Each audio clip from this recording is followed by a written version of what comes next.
स्वागत है आपका प्योर पॉलिटिक्स में। और आज हम बात करेंगे अग्निपथ, यानी कि जिस तरह से आर्मी की शॉर्ट टर्म एम्प्लॉयमेंट के लिए सरकार ने यानी कि डिफेंस मिनिस्ट्री ने जो स्कीम लाई, उसका जिस तरह से पूरे देश भर में विरोध हो रहा है। यानी कि युवा जो हैं, अनएम्प्लॉयड यूथ्स जो हैं, बेरोजगार हैं, वो सड़कों पर उतर आए हैं, ट्रेन की बोगियों में आग लगा रहे हैं, प्रदर्शन कर रहे हैं, रेल की पटरियों पर लौट रहे हैं। और ये सिर्फ बंगाल या फिर जम्मू कश्मीर या फिर हरियाणा में नहीं है, बल्कि देश के अलग अलग हिस्सों में ये तेज़ी से फैल रहा है। खास करके इसका इम्पैक्ट जो है बिहार में ज़्यादा है, हरियाणा में इसका इम्पैक्ट ज़्यादा है, पंजाब, उत्तर प्रदेश के कुछ इलाकों में इसका इम्पैक्ट है।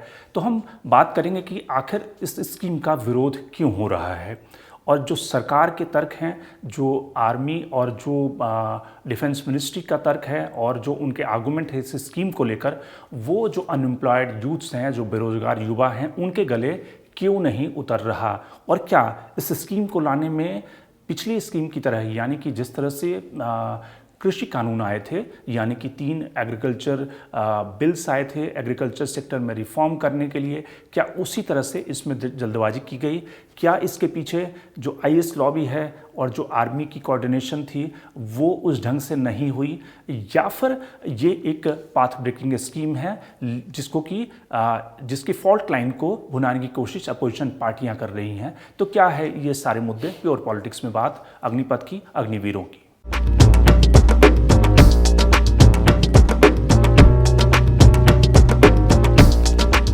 सबसे पहले बात करते हैं कि जिन राज्यों में इसका विरोध हो रहा है, खास करके बिहार में, यूपी में, हरियाणा में, इन इलाकों में जो विरोध हो रहा है, इसके पीछे की वजह क्या है? क्यों युवा जो हैं वो सड़कों पर उतर आए हैं? उसकी वजह हम जानते हैं। अगर आप देखें कि डेटा को, कि हमारी जो भारतीय सेना है उसमें जो आर्मी के जवान, नेवी, एयरफोर्स के जो जवानों की संख्या है वो तकरीबन 13 साढ़े 13 लाख है। टोटल जो हमारी आर्मी की स्ट्रेंथ है उसमें आप देखें कि आर्मी में सबसे ज़्यादा यानी कि 11.5 लाख, उसके बाद एयरफोर्स और उसके बाद नेवी। एयरफोर्स में तकरीबन 1,47,000, और जो नेवी है वहाँ पे संख्या जो है वो 84,000 की जो स्ट्रेंथ है। जिन राज्यों से युवा इन सेना की भर्ती में पार्टिसिपेट करते हैं, जो आर्मी में जाते हैं, वो वैसे कौन से राज्य हैं जिनकी संख्या सबसे ज़्यादा है उस एम्प्लॉयमेंट अपॉर्चुनिटी में जाने के लिए, या आर्मी में ज्वाइन करने के लिए, सरहदों को बचाने का जो जिम्मा है, वो कौन से ऐसे राज्य हैं? सबसे बड़ा जो स्टेट है यूपी का है। उत्तर प्रदेश जो सबसे पॉपुलस स्टेट है, वहाँ पर सबसे ज़्यादा जवान भर्ती होते हैं हमारी आर्म फोर्सेस में।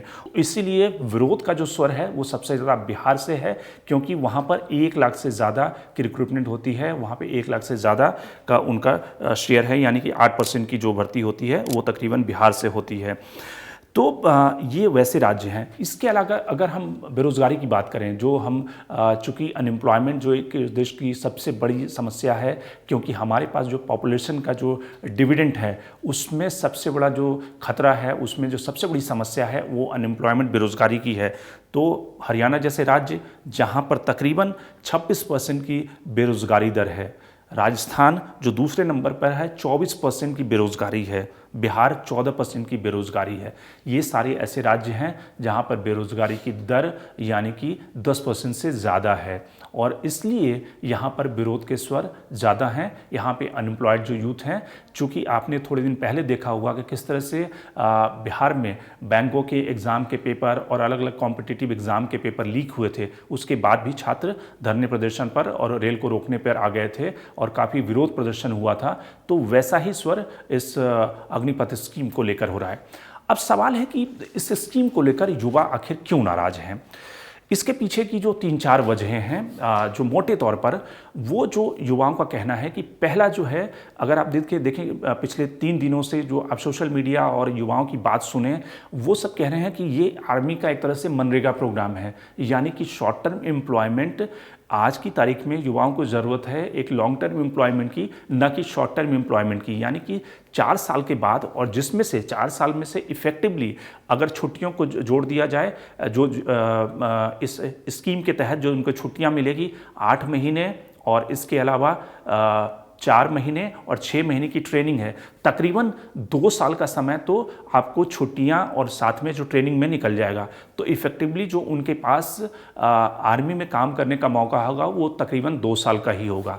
और 2 साल के बाद ये सारे जो अग्निवीर होंगे वो बेरोजगार हो जाएंगे, क्योंकि उनमें से 25% ही होंगे जिनको कि रेगुलर एम्प्लॉयमेंट दोबारा आर्मी में मिलने की संभावना है। तो बाकी जो बेरोजगार यूथ्स हैं जो आर्मी से रिटायर हुए हैं उनका क्या होगा, वो कहाँ पे जाएंगे? सरकार कह रही है कि इसके लिए तमाम पैरामिलिट्री फोर्सेज हैं वहाँ पे उनकी एम्प्लॉयमेंट होगी, इसके अलावा बैंक्स हैं वहाँ पे एम्प्लॉयमेंट होगी, स्पोर्ट्स बॉडी है वहाँ पे एम्प्लॉयमेंट होगी, उन्हें फाइनेंशियल पैकेज दिया जाएगा, वो एंटरप्रेन्योर बन सकते हैं।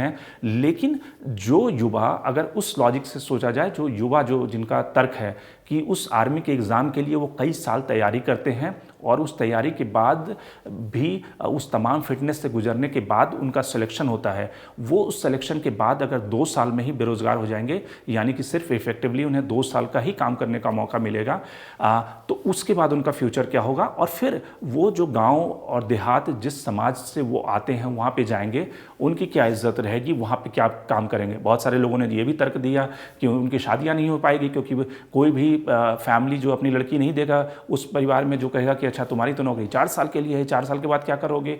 तो इसलिए एक सोशल जो केमिस्ट्री है उसके बिगड़ने की आशंका है। दूसरे जो सवाल एक्सपर्ट जो आर्मी और डिफेंस के एक्सपर्ट जो इस पे सवाल उठा रहे हैं कि ये जो स्कीम है वो कहीं ना कहीं एक तरह से इम्बैलेंस पैदा करेगा पूरे स्ट्रक्चर में, यानी कि जिस ट्रेनिंग की ज़रूरत होती है वो 6 महीने में ट्रेनिंग नहीं हो पाएगी, क्योंकि आर्मी के एक जवान को ट्रेन करने के लिए 3-4 साल का समय लगता है। 6 महीने में आप ट्रेन क्या कर लेंगे? जो आर्मी का जवान उसमें रिक्रूट होगा वो हमेशा ये सोचता रहेगा कि मेरी नौकरी तो कब चली जाएगी, मेरी नौकरी के दिन खत्म होने वाले हैं, तो वो क्या उस डेडिकेशन के साथ सीमा को प्रोटेक्ट कर पाएगा? उसके बाद जब वो बेरोजगार हो जाएगा फिर उसका क्या होगा? वो गाँव देहात में माहौल का विषय तो नहीं बन जाएगा कि तुम्हारी तो नौकरी चली गई, तुम सेना के जवान। तो ये सारे विषय जो हैं वो कहीं ना कहीं युवाओं के दिमाग में और मनो मस्तिष्क में इस समय उभर रहे हैं।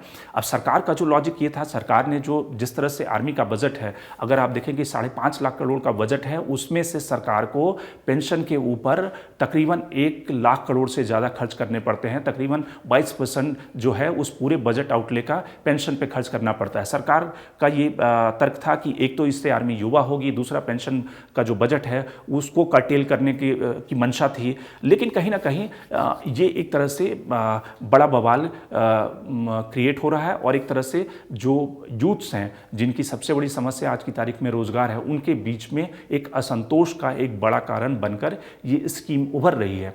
अब सवाल ये है कि जिस तरह से पॉलिटिकल पार्टियां, राजनीतिक दलों को इसमें एक मौका मिल रहा है, क्योंकि उन्हें दिख रहा है कि इस देश में पहले किसानों के साथ नाइंसाफ़ी हुई और उस दबाव में, यानी कि साल भर के बाद, 1.5 साल के बाद सरकार को आखिरकार जो कृषि कानून थे उनको रोल बैक करना पड़ा और सरकार ने बिना किसी कंसल्टेशन के इस तरह की स्कीम लाकर न केवल आर्मी की प्रोफेशनलिज्म के साथ अन्याय किया है, बल्कि देश के युवाओं के साथ भी मजाक कर रही है। तो इसलिए कि उसमें चूंकि यूथ फैक्टर जुड़ा हुआ है, उनके इमोशन जुड़े हुए हैं, बेरोजगारों की जिस तरह से तादाद है, जो संख्या है हमारे देश में, वो कहीं ना कहीं एक पॉलिटिकल डिविडेंड के रूप में पॉलिटिकल पार्टियां इसको देख रही है। लेकिन उससे बड़ा ये सवाल है कि जिस तरह की युवाओं का जो विरोध है वो कहीं सरकार के लिए सिरदर्दी न बन जाए, क्योंकि सरकार को ये ध्यान रखना होगा कि जो फार्मर प्रोटेस्ट था उसके पीछे एक स्ट्रक्चर था, जो पंजाब के सिख किसान थे, इसके अलावा जो किसान संगठन थे वो उस फार्मर प्रोटेस्ट के पीछे थे। तो इसलिए उसमें एक स्ट्रक्चर था। इस यूथ एजिटेशन के पीछे कोई स्ट्रक्चर नहीं है, कोई उस तरह का ऑर्गेनाइजेशन नहीं है जो इसको कंट्रोल कर सकती है। तो ये बेकाबू हो सकता है, राज्यों में लॉ एंड ऑर्डर की बड़ी प्रॉब्लम हो सकती है। और सबसे बड़ा सवाल कि जिस तरह से रोजगार की समस्या को एड्रेस किया जाना, क्या उससे इस स्कीम के जो है तहत रोजगार की समस्या को एड्रेस किया जा सकेगा? क्या आर्मी का मॉडर्नाइजेशन हो सकेगा? ये सारे सवाल कहीं ना कहीं इस समय इस स्कीम से निकल रहे हैं।